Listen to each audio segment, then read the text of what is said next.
Okay. Well, can you guys make sense of what I'm saying even with my mask on? Okay, dope. So a couple of caveats. You guys are my first live audience. So if I stare at you funny, it's because you're the first. And thank you, Emmy, so much for the invite. It's always a pleasure to be in her energy and the energy that she creates in all these events. So I am Araceli. I study neuroscience and I apply it to health justice and health equity. I am from Turtle Island. If you don't know what that is, Google it because I am not going to dignify it with any other name. So, in the words of a young Mexica teacher, I'm going to have to take my mask off. I can't breathe. Once. Should Tescao Martinez. He says, I don't speak for all of us. I speak as one of us. So that is what I am here to do as one of us, both as a teacher and as a student. So we are going to first give homage to the ancient wisdoms that are still guiding us. This is not about appropriation, and this is not about stealing old knowledges and extrapolating. We're going to do this with humility, and we're going to give them homage and dignity. So I am not an Indigenous scholar, nor am I a scholar of indigeneity, as sometimes I am mislabeled, because the idea of studying people is illegitimate. You can't study people. You can be with people. You are part of people, but you don't study people. And finally, we're going to be taking for this, we're going to be taking and learning from the wisdoms of the Runa, which is, they are inhabitants of what is now the Andean region in South America. Their original ancestral name was the Four Corners, as in the area, not the peoples. And what they discovered, and for a very long time, so we're talking a philosophical study of millennia, of something called Pachamama, which is space-time. It is often in the West reduced to Mother Earth. It's not. It's a deep, very, very complex philosophy on the creation of the cosmos and Earth and our relationship back to the cosmos and the relationship as our creator's time-space. In a very brutal and clumsy translation to the English language, because as you can imagine, it has had to go from Indigenous language to Spanish, then to English. We are going to be missing the essence, which is why I say we cannot extrapolate, or we're just going to write down a lovely Indigenous wisdom story. It is just a way of finding a new portal of knowledge that we can then understand. So we are in solidarity with the peoples that have for thousands of years and currently been conserving the earth that we see now. We are able to even have a conversation about climate, the destruction of ecological systems, because indigenous peoples around the world have been conserving these ecological systems, these delicate and ecological systems, being in symbiosis, seeing them as teachers, being in this mutuality, and in many cases, a seamlessness.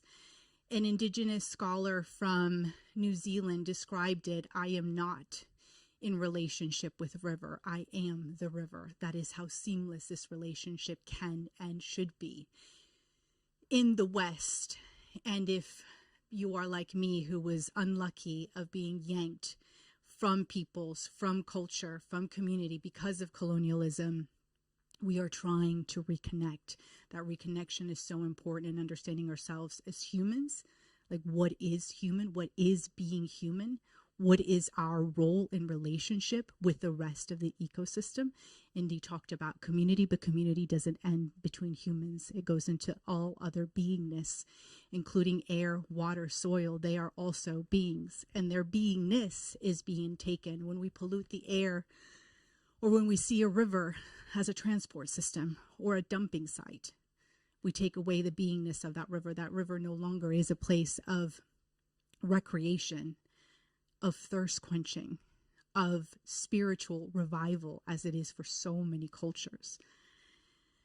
Okay, so a rough translation.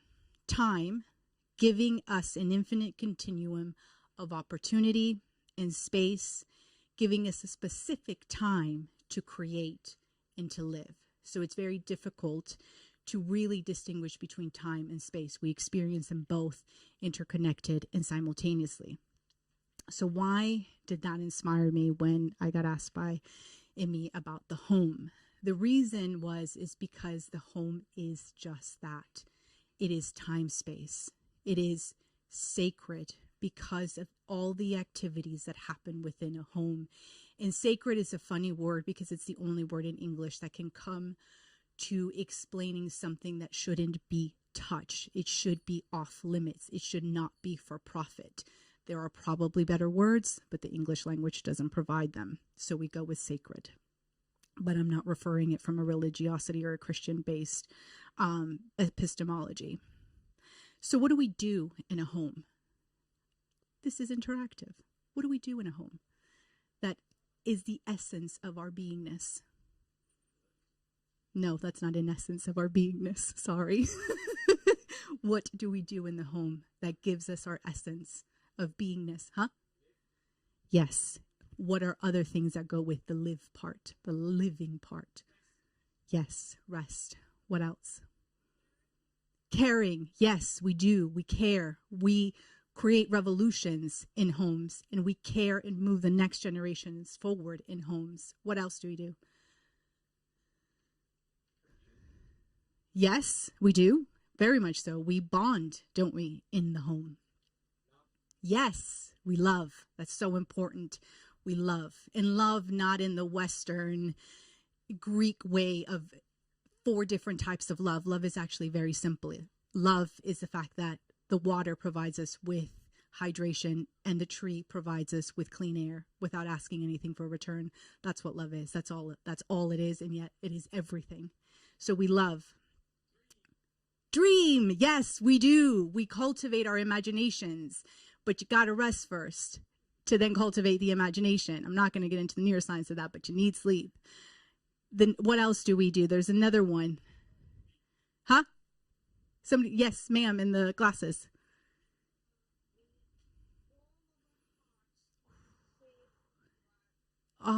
We warm our hearts in a safe environment. Y'all write that down. Yes, we do. We do. We really do. And that means a lot. That is nourishment. We get, or we should get, our nourishment in these places, in this time space. Can you imagine a place to nourish your heart when the world is doing whatever it's doing? To have a place where you can nourish that heart is so important. And we mean that metaphorically, but also quite literally. Our heart is what pumps. It's the organ that pumps the oxygen through our veins, through all of our tissues, so we can live. So an unnourished heart is a heart attack waiting to happen. That's how we would describe it in the West and Western medicine. So, and now imagine, and this is what I mean about the sacredness, turning the sacredness into profit. It is unsophisticated thinking. It is base thinking. The home has no business, sorry, pun intended, not intended, in being for profit, because profit isn't sophisticated enough. It isn't sacred enough to interact with something as important and essential to human life.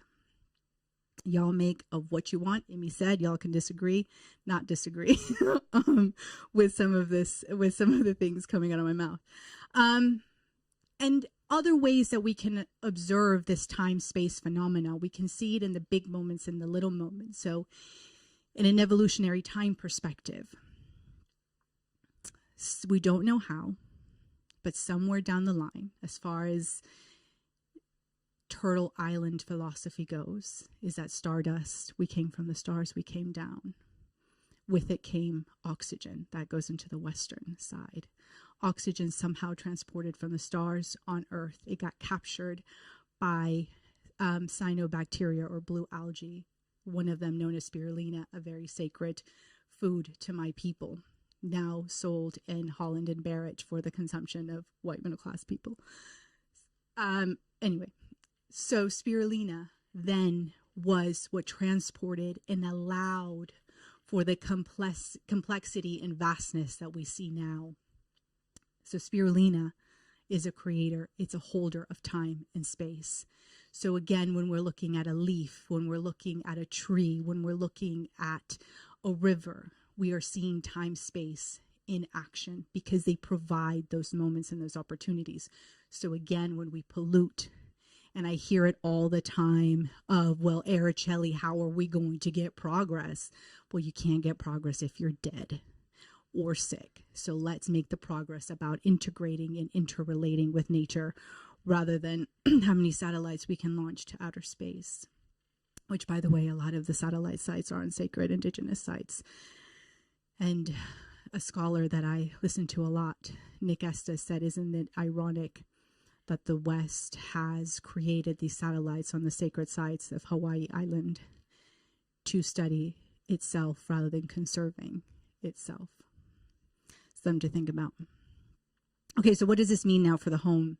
So we discussed almost the philosophical side of why profit should never go into home, but also practically. Profit hasn't made our home safe because it distracts. Homes have to be made, if we're going to make it for profit, we got to make it quick, we got to make it cheap.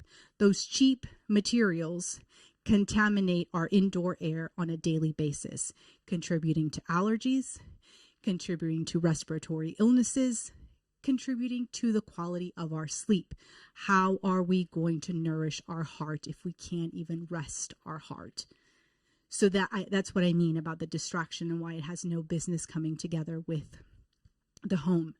The cheapness of the materiality means that most of us live in homes where there is mold, there is poor ventilation.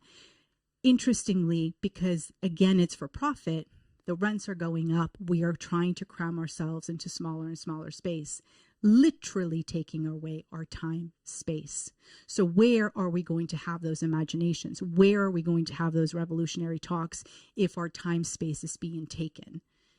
So we have to fight to get it back and not let these fucking capitalists have it because they don't deserve it. Okay. So then, whilst we don't have homes that can even sustain this life, obviously we don't have homes that are going to help sustain as planetary deregulation advances. So at Centric, we have change. We don't call it climate change. Climate change is the output of planetary deregulation. The reason we have made the distinction is for two. We don't live in climate. We live in weather. We live in day to day. Like right now, we're kind of loving this warmth, right? So it's very difficult just to conceptualize climatic change. So let's call it planetary deregulation. The other reason planetary deregulation seems to be good in terms from a cognitive perspective is because we get to the nitty gritty of the building blocks of what's causing the crisis. We can try to conceptualize what carbon neutrality means or all of these other fancy terms, or we can reduce it to contamination. You contaminate the air and that's where it starts. You contaminate the air, the biodiversity begins to die, all of it. Trees, bees, us, etc. Once we change that, we start to change the rhythms of our planetary system. We start to change the microbiome in the soil, in the air. That changes us. We begin to disrupt bigger systems. Those bigger systems that begin to be disrupted then end up with climate change. But if we reduce it to that thing, pollution and the contamination of our living siblings of water, soil, and air, it's a very easy, palatable resistance that we can create. Okay, so in terms of the home, how it changes the home. Well, it makes it unlivable. How many of us go to a home where in this kind of heat, we can actually be in it? Most of us may, some of us may not, because it's getting increasingly uncomfortable to be in it. Again, how does that tie to that first thing of having, I'm just going to keep quoting you, having a place to nourish your heart? But also we're heading towards, and we're in it actually, not heading towards, we are in it in terms of energy inequity. Who of us can afford shade? Who of us can afford cooling or heating at the times that we need it? So shade either in the home or out here. that as well is being torn. There's the Karuchi lab in India talks a lot about the inequities of the indigenous people there being their shade being taken away because the areas that they are being deforested, again, for that good old word profit. And so now there's a massive inequity of who is allowed to access shade and who isn't. The same thing is happening all over the world and here in terms of cooling, not being able to cool your home. And I don't mean necessarily with AC. Materiality also plays a really good role. And actually the DINE in Arizona and New Mexico have actually started their own development company, as per your inspiration, where they're bringing back the Adobe form of creating homes, and they're taking control over their developmental process, moving away from the dependency of the West, and trying to have more autonomy, because that is the kind of structure that is needed to survive those desert type temperatures. And then finally, we have to look at the displacement. We are going to be more and more displaced from our homes. There's a coastal town in Wales that within the next 15 years will not be habitable. They will be the first people displaced internally. Again, we get really funny about the immigrants coming over. There are going to be internal problems with migration, and that's going to be really interesting for white supremacy to solve, because what are you going to say to people? Don't move from Wales to Scotland, from inner Wales to this town? Interesting conundrum that is going to pose them. But we're going to see it at a micro level. Obviously, we're seeing it at a macro level. And that displacement, again, taking yourself away from home, from community, you're taking yourself away from cultures, from languages, and take it as a person who that was taken away from. It destroys all the way to the soul. It destroys our biology. We have to be aware of how deep those cuts are. And of course, there's going to be the biological trauma. We can also talk about it in biological terms. People, and it's already in the data, the people in 2019 going to 2020 and going into the pandemic. There's a town in Wales called Merthyr Tydfil that actually has one of the highest levels of COVID at the very first wave, because they had to go through 3 levels, 3 storms, and then they had to go through COVID. No one tells you that story. And I think sometimes it's interesting that it's a story of white struggle, of white poverty struggle. And I'm sure I'm not in the right place, but for everybody that talks about all lives matter, I'm like, all right, then motherfuckers, go and deal with your own people as well, because they're suffering. And the point of that story is how we're ignoring, and I'm not saying we shouldn't talk about the global South, because yes, it is absolutely getting, well, I wouldn't say getting, it's the historical injustice of what's happened in the global South. But the fact that we can't see what's happening in our country, that a lot of times I do see it in Western culture, Western white culture, that it refuses to see its own suffering, the suffering of its own people. Again, go do what you will with that statement. And what we saw in Merthyr Tydfil is people that were already living in homes that were not technically fit for purpose have to endure 3 storms in a row. And then they had to face COVID in either homelessness, near homelessness, and of course in displacement. That's why COVID advanced so badly in that community. That's why they got hit by COVID very badly and had to go through the hospitalizations, and they continued to have poor health outcomes, spiraling through the secondary and tertiary COVID effects. Why we get sick isn't a mystery. It is tied to the environments that we're in and to the experiences that we're having in those environments. So that brings us to the final bit. What is, well, penultimate. What is a healing home? The first thing is that we have to consider to be in mutualistic symbiosis with nature. We often use words in the West such as nature as resource. Nature is not a resource. A resource creates a unilateral relationship between us and whoever we are interacting with. It's bidirectional. It is seamless. We breathe in the air that the trees give us, not because the tree is waiting for some sort of reciprocity. It'll be nice that we give the reciprocity, that we understand that we're tied in mutualistic symbiosis to the tree, but it happens emergently, ephemerally, seamlessly. And that is how we have to start thinking in the West of how do we build homes that are in deep mutual symbiosis with nature, going beyond, are we going to put a solar panel and then are we going to put a windmill somewhere in the background and be done with it? The next thing is to consider materiality. How do we understand the habitat that we have now, the habitat in the next 15 to 20 years, and build the materiality around it? I gave you the example of the adobe, but you also can look at a bird. A bird will make their nest in a specific location of a tree, in a specific tree, using specific branches and leaves, etc., and they will make it at the size of their chicks. They're not going to, an eagle's not going to create a nest this big. That wouldn't make any sense. Equally, I can't remember the name of the tiny little birds that are so cute in here in the UK. They're not create a really big ass nest, because why? Because A, the eagle wouldn't fit, but B, a big nest for a little bird can be very dangerous for predators, and also the little bird might fall off. It's always in communication. We're the only dum-dums that do not build homes that are in conversation with our habitat. We are obsessed in the West with putting pineapples in deserts because we call that progress.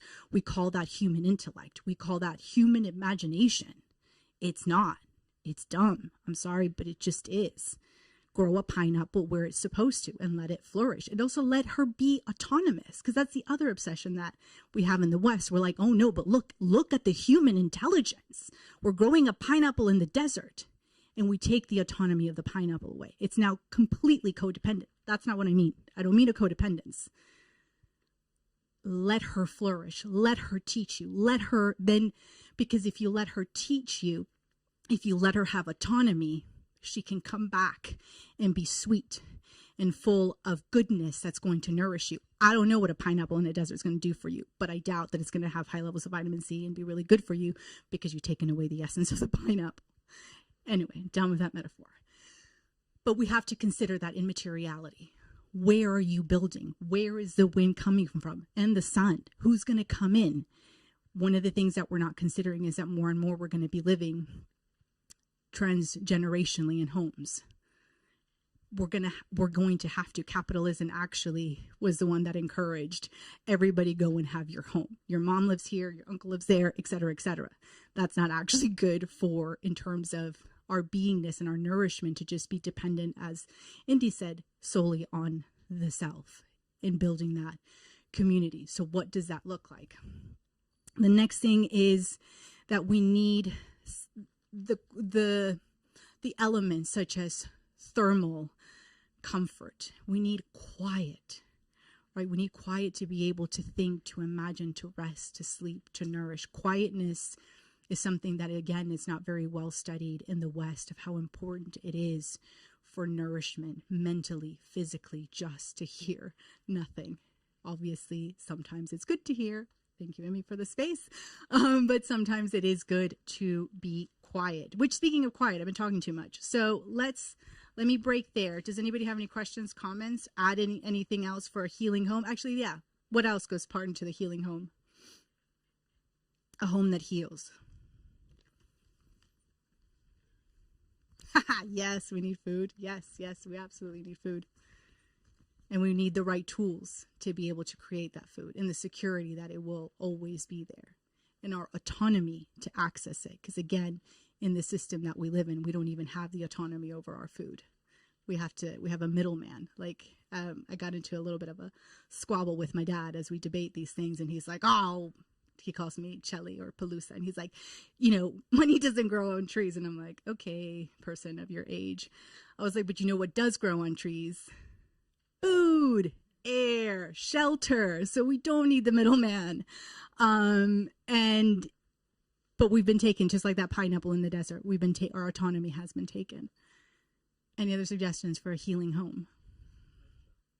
Yes, we need to be with them and have them incorporated into our home. In fact, nature is home, right? Anything else? Huh? Elders. Yes. Yes. The people. Actually, that's a very good point. We need elders, not just old people. Those are two very different things.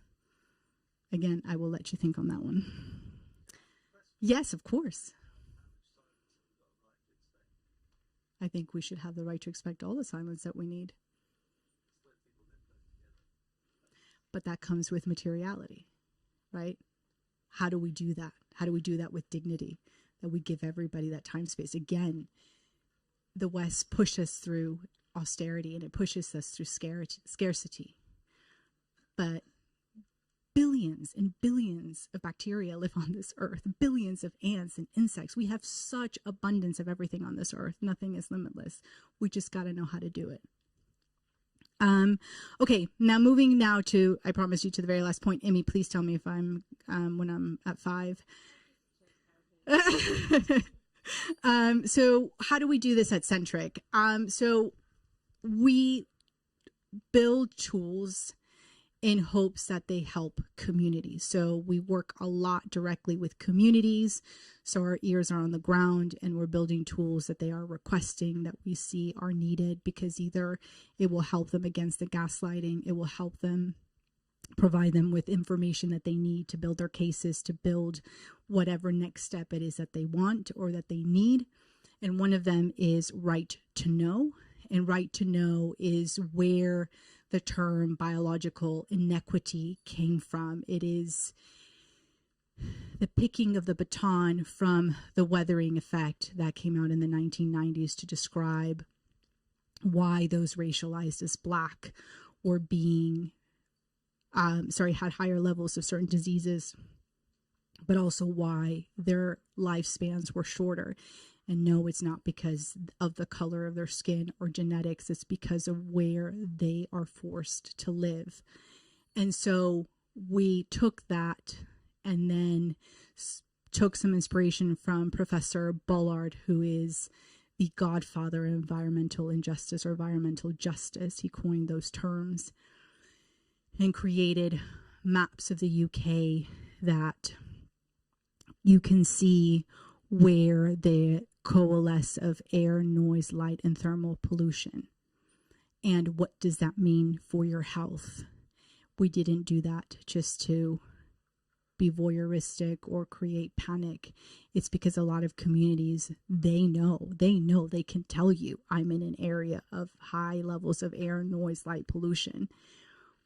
But then policymakers, urban planners, whomever comes from the top down will gaslight them and say, well, not necessarily. The data that we're getting is this. Now they have a backing to say otherwise. Biological inequity is really important because it is measuring that certain people go through more biological stress than others. That doesn't mean, two caveats, that the people that are not in those areas are sitting pretty. No one's sitting pretty. Everyone's drinking contaminated water and breathing nasty air. It just means that some are higher levels. The reason that's important is because we also, our main jam is health, is that we can begin to understand how disease is clustering in certain areas. The first thing that we did was with COVID, and we tracked COVID. When we, in 2019, released areas of health emergencies, we went back in 2020 as COVID around May, June of 2020 to see if those areas were also areas where COVID was hitting really hard. And it was. And that's very much to do with the biological inequity that comes from those 4 stressors, but also taking into account deprivation, which comes with its own mental and psychological stressors that also activate our HPA axis, which is related to our endocrine system and our home, which is where cortisol ends up being activated or deactivated, or come back into a balance, I should say. And so that allows us to be able to have dialogues both with communities who are saying, look, we don't understand exactly why we're getting a rise of respiratory difficulties or we're getting a rise of diabetes in children. We know there's something, quote unquote, in the water, but we don't understand exactly where. And we can use this data to back those cases up. Not to diminish the community, but to enhance. And then we can then take that and put it into practice, into policy. So this, as 2 quick case studies, has been used by the Cash community in South London. They started running for their own local elections. They use the knowledges of the, oh my God, my brain just went. Josh, what's it called? The platform that we have on, thank you. Oh God, the Health Council. It's a very literal name. Sorry about that. So yeah, so the Health Council and the reports that are all free for everybody to use to create their mission and to also create all the points that they were going to create for their community and to counter the points of the people that at the moment are oppressing them.